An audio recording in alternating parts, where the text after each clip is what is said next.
Inalis na ang importation ban sa bigas pero hindi na raw agad makakarating ang imported rice sa mga pamilihan ayon sa Department of Agriculture. Ditong January 1 lang daw kasi nagsimula ang importasyon at may selected ports of entry lang.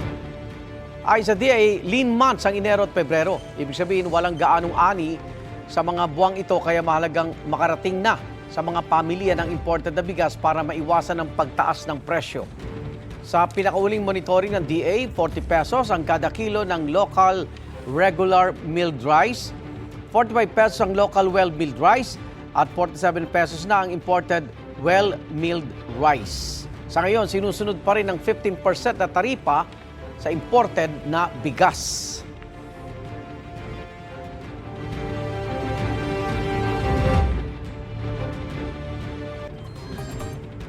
Samantala, mas palalawigin pa ang benting bigas. Meron na o 20 peso rice program ng Kagawaran sa Lingayen, Pangasinan. Isasagawa next phase nito ayon sa DA. I-extend din ang program bago matapos ang Enero sa Nueva Ecija, Isabela, Mindoro, Palawan at Bohol.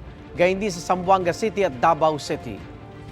Igan, mauna ka sa mga balita, mag-subscribe na sa GMA Integrated News sa YouTube para sa iba't ibang ulat sa ating bansa.